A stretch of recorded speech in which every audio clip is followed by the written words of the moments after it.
Hello, good morning, or good afternoon, or even good evening to everyone joining from all over the world. Welcome to today's session of the ATU Digital Transformation Dialogues. My name is Juanjo Dañubaitia. I am professor of marine geophysics at the National Research Council in Barcelona, in Spain. At the same time, I am an advisor of the Intergovernmental Oceanographic Commission, being as a liaison with the SMART Joint Task Force Smart Cables. Today, I'm happy to be your master of ceremony. So before we begin, I would like to take a moment just to discuss this session format. Today's session is part of a large series by the ITU called it the Digital Transformation Dialogue, so the DTD. In its new form, the Digital Transformation Dialogue brings experts from a broad range of industries and specialties together for webinars, Ask the Expert and fireside chat sessions. Today's session is an Ask the Expert session. Before I introduce our session and the speaker, I would like to highlight a few logistical items. Firstly, all questions from the audience will be taken during the Q&A session after the fireside chat. If you have a question and you would like to submit, please do so by typing in the QA window. The QA icon can be seen at the bottom of your screen in addition to your question. Please also indicate the city, the country, your organization or your company from where you're connecting from. Finally, the Ask the Expert session chat is being recorded, as you have noticed already, and the recording will be made available on the event website. Today's session will explore the transformative potential of smart subsea cables and their implication for global digital infrastructure. These cutting-edge cables, which form the backbone of global internet connectivity, integrate advanced technologies to enhance performance, efficiency, and resilience. Equipped with very sophisticated submarine sensors and monitoring systems, they enable real-time data collection, and this is a critical point of the whole story, and analysis, offering new opportunities in environmental monitoring and disaster risk management. In conjunction with the World Tsunami Awareness Day, which is today, 5th of November, still, no? Everywhere, even for Bruce. Our expert speaker will guide us through the evolution of submarine cable technologies, addressing the challenge of deployment, maintenance, which is a little bit different, and environmental consideration. Thank you very much for your time and attendance. And now it is my pleasure to introduce our expert for today's session. Research Professor Bruce M. Ho is the chair of the Joint Task Force for Small Subsea Cables, and is also research professor in the School of Ocean and Earth Science and Technology in the University of Hawaii. Today, Professor Ho will draw on his expertise to offer insight into smart submarine cables and disaster management. With that, I ask you turn your attention to Professor Hope. I also ask, as we began our conversation, that you submit whatever question you have through the QA tab at the bottom of your screen. Thank you very much. The floor is yours, Bruce.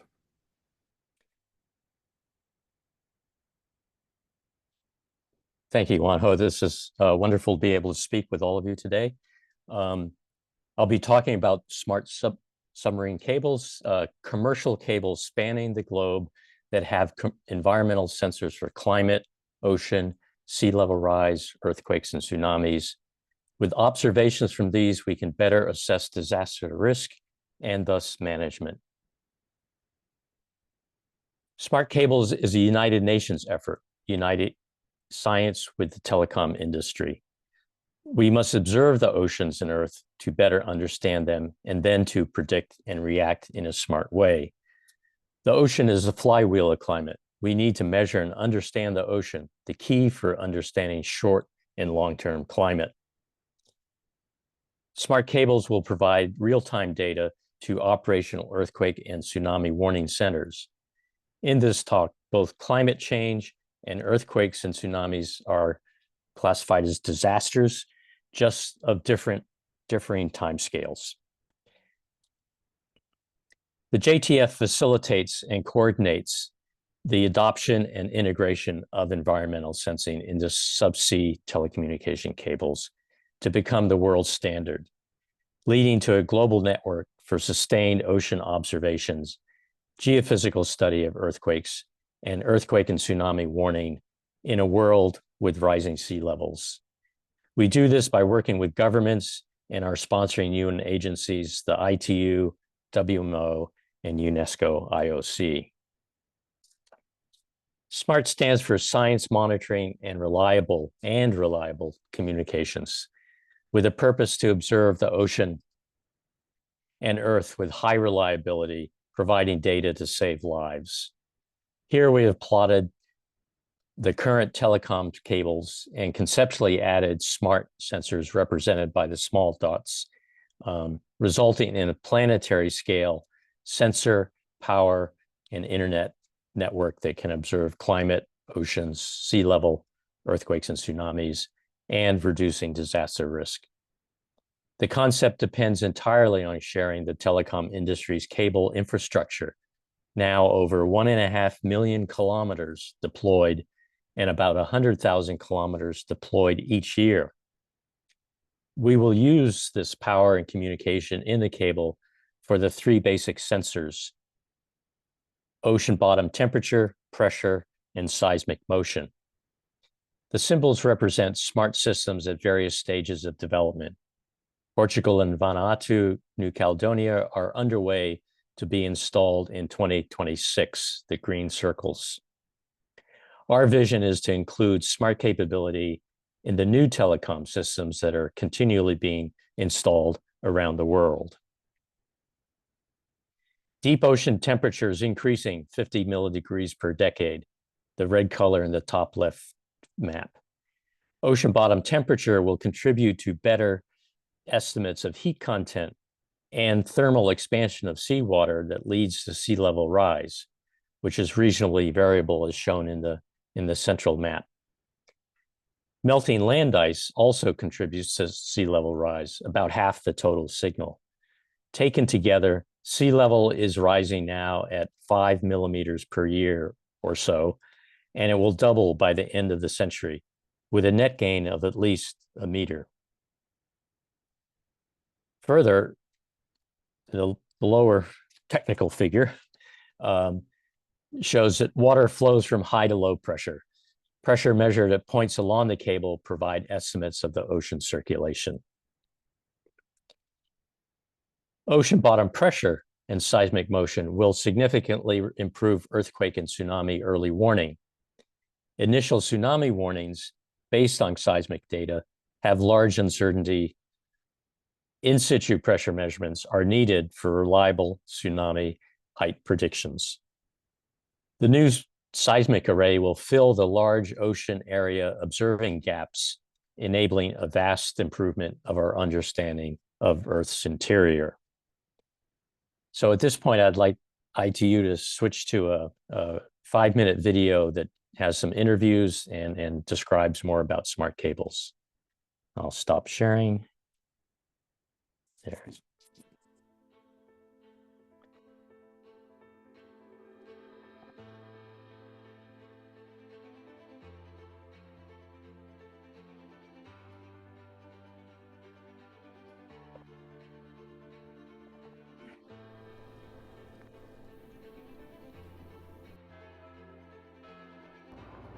SMART stands for Science Monitoring and Reliable Telecommunications, because the whole concept depends on a marriage between science, observing and monitoring, and using telecommunications infrastructure, the cables. Instrumenting the deep ocean has been a goal for ocean scientists for decades.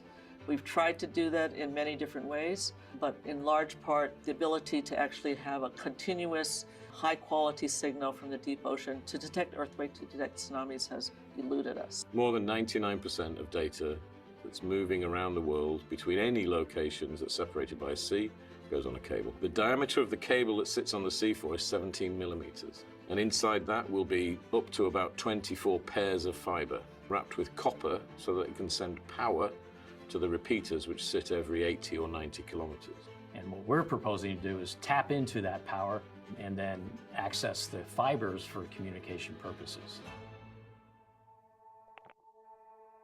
The depth gets up to about 4,000 meters, so it's quite deep. And the pressure is high. It's taken decades of development in oceanography to make sensors that survive that. Many sensors could not survive on the deep sea floor for 25 years. A lot of the biology sensors and chemical sensors just are not made to last that long. In our case, with the smart sensors and cables, there is no maintenance. We're located in Hawaii. I would say we're probably at the center of the Pacific, more or less. And you might think of us also as a bullseye. We are basically blind. That means that we have no idea of what will hit us until the wave hits midway. The need for building a reliable and efficient early warning system is a priority now with the issues of climate change. With climate change, heat is being put into the ocean. We need to know where it's going. About half of sea level rise up to now has been thermal expansion of the water, and the other half is ice melting off land. A technology such as a smart cable that would continuously collect information or data about the water temperature, the seabed activities, all the movements of tectonic plates and everything that happens under the seabed, use that data to continue to build models that would help the Vanuatu government in terms of giving out the right information to the population in terms of preparedness. The three sensors we've chosen are ocean bottom temperature, ocean bottom pressure, and seismic acceleration. If we have a cable and we put sensors along a cable, we can watch the wave as it goes across the Pacific or the Atlantic. Telecommunications cables on the seafloor can benefit from smart cables. We'll understand what our product does to the seafloor, and we'll understand how the seafloor interacts over a long period. The cable off Portugal will connect just south of Lisbon to the Azores, and then to Madeira, and then back to Lisbon. So it's a triangle, roughly, and the total length is 3,700 kilometers with 50 of these smart repeaters. Because of the history in Portugal, the 1755 earthquake tsunami that destroyed Lisbon and so much else, and the regulatory agency, ANACOM, decided that it shall have environmental sensing, specifically seismic detection, as they call it. The cable will be installed in Portugal in late 2025 or early 2026. The whole area will benefit, Spain, North Africa, and then possibly across the Atlantic too.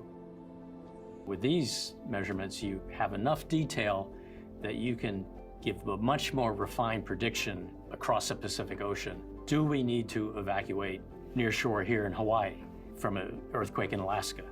Yes, we know something's coming, but we can give enough information to directly save lives.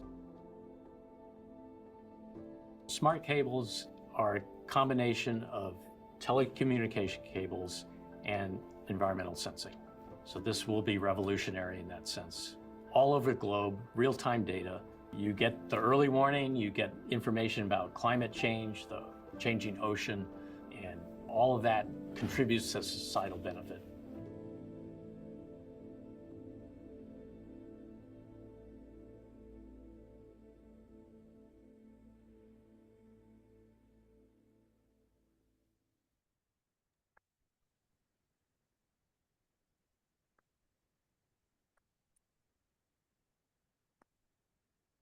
Okay, good. Hope you enjoyed that.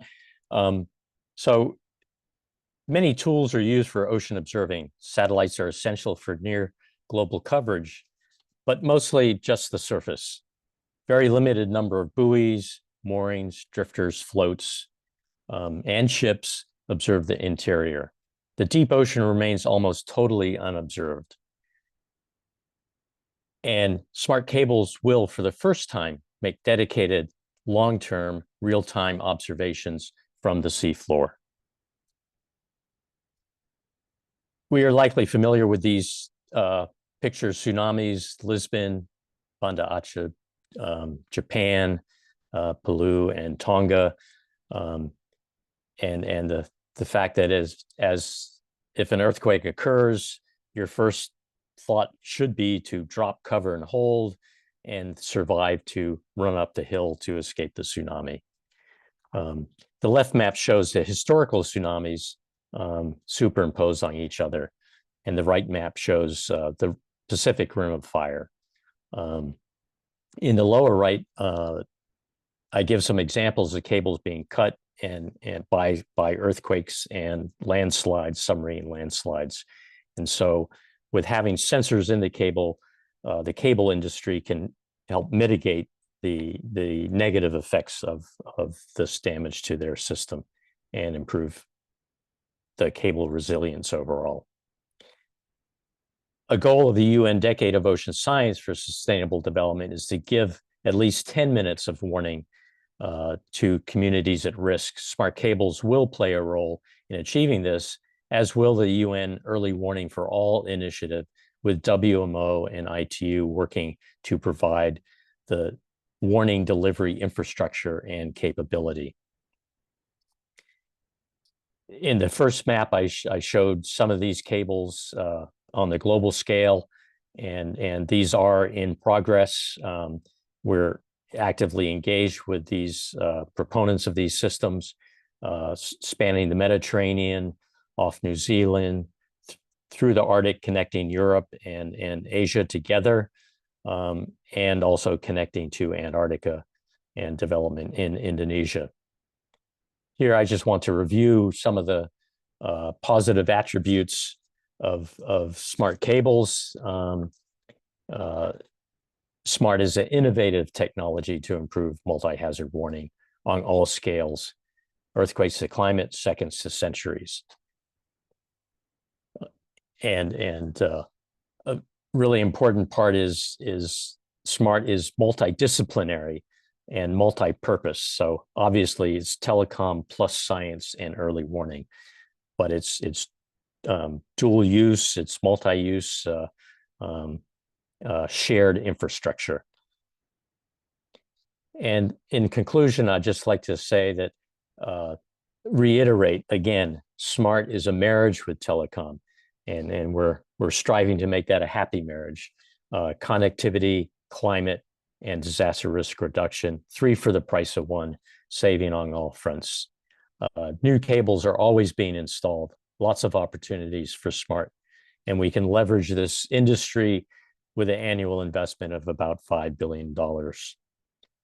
The systems have 25-year life and are highly reliable with low lifetime costs.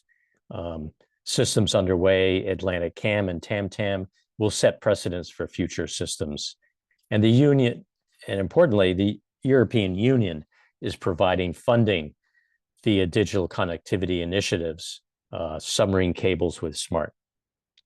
Finally, smart cables will lead to better observations and understanding of the Earth system. This leads to better disaster management, achieving the goals of the Ocean Decade and early warning for all, and saving lives. So with that, I'd like to thank you, and I'll be pleased to take some questions. Thank you, Bruce, for your insightful sharing.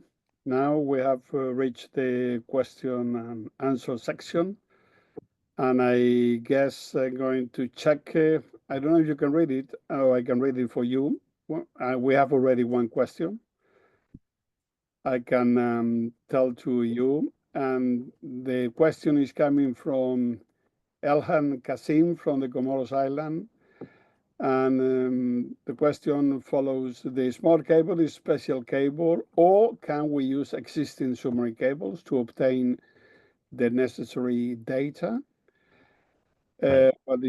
And then Comoros Island is a volcanic island and vulnerable to climate change, and we would like to use our submarine cable to monitor water levels, seismic activity, volcanoes, and tsunamis. Well, the floor is yours, Bruce. Yeah.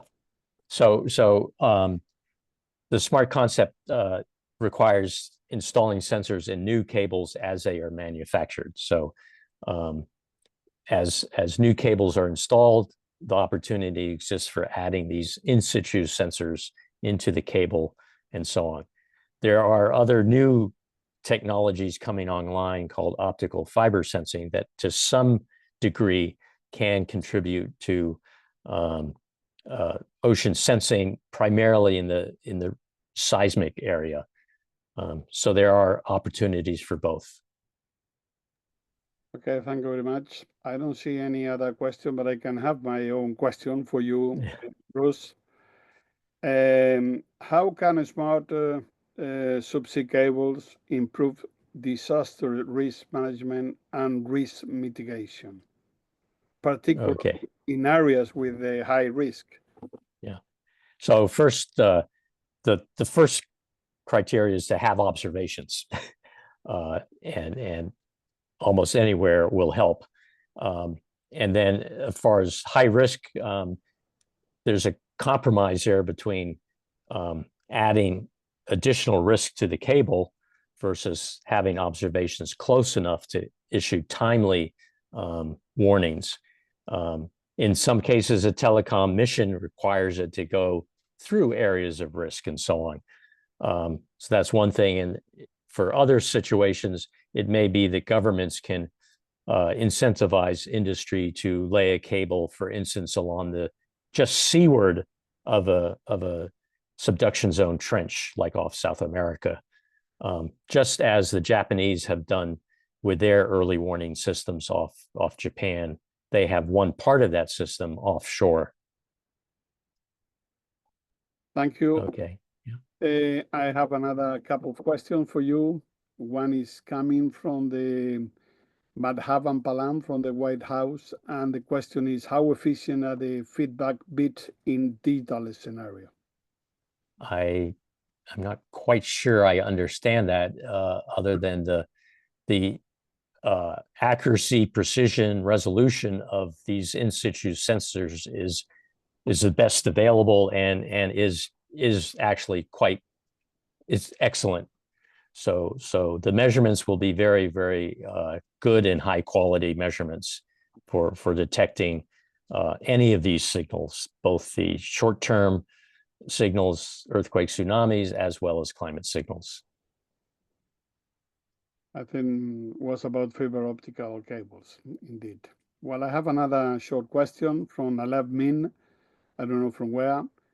And the question is, does the interruption itself not also inform about almost instantaneously? So let's take the Tonga volcanic eruption as an example. Yes, obviously the volcano destroyed the cable. However, yes, and you know, as the cable was broken, that would be very, very clear. But leading up to that would be all this data coming that would absolutely show that something is coming. And then furthermore, at least conceptually, and it's possible technically, the sensors on each side of the break should continue working through the entire scenario and continue to provide data in one direction only back to shore. But nonetheless, data would continue flowing throughout the event. Thank you very much, Bruce. I don't see any more questions, but yes, I have one more just arriving. It's from Asrat Mulatu Vijan from Ethiopia, and trying to read it, remembering what happened in the Western African nation due to the problem with submarine cable interruption, resulting internet blackout. Okay. I'm wondering how we could make existing network more resilient by interworking with other network like terrestrial or satellite. Yeah. So in the short term, with a given situation, and cables have been breaking off Africa more than expected, I think. The obvious thing is with sensing in a cable, one could take proactive by presumably one can see the signature of, let's say, a landslide coming before the cable is affected directly. And in that case, one can switch over to alternate paths for telecommunication connectivity. In the longer term, by having the sensors in cables, one can learn about the environment where cables are more at risk due to landslides, for instance, like the Congo River Canyon, and take measures when installing new cables to route them in a better way. Thank you, Bruce. There is no any more, well, one more question from Dr. Asim Moussam. What do you think about restriction to use technical of the 21st century in peace, not in war, like what's happening now in Middle East war? Difficult question. I think that's probably a question with no answer, but in general, it's my firm belief that connectivity and communication is absolutely essential to human civilization, and we have to maintain that. And by adding sensing capability cables, we improve the resilience of communication in general, and at the same time, we're addressing the existential threat of climate change and also the short-term natural disasters. So thank you. Well, I have a last question completely connected with this international war is what is the role of international cooperation and regulation in the deployment of smart submarine cable? What do you think? Well, international cooperation is absolutely essential. We will not expend effort in laying cables, smart cables, where they're not wanted. And so we absolutely need and a requirement is cooperation internationally to enable the smart cables, and regulation can be used to incentivize adoption of smart capability, because smart adds social benefit, additional social benefit to the connectivity mission for individual countries at each end of the cable. Thank you. Not only socioeconomic benefit, probably. Yes. Well, right. Thank you for all the questions. Now, I would like to wrap up by thanking our distinguished speaker, Professor Bruce, for this insightful conversation. Thank you to all the audience for your attendance and participation in this session. In a certain moment, we were more than 70 people. And now we encourage you to join our next event, which is a fireside chat on quantum leaps. And the title is Pioneering the Future with Quantum. And this is going to happen on the 28th November at same time as this one. Now, so keep an eye on the ITU website to see the information in our other upcoming discussion. These events are wonderful opportunities to delve into new and exciting development in the digital transformation space, and we encourage you to attend. Thank you again for all your participation and contribution to this short session, which is now officially concluded. Thanks a lot, Bruce. Thank you, everyone. Yep. And this is Jan, I understand. Okay, thank you, Bruce. Okay, Hiroshi. Good. Hiroshi, bye-bye. Okay, bye. Okay. See you guys. See you soon. I'll see you within 24 hours. Yeah. Okay. Bye-bye. Bye-bye. Bye.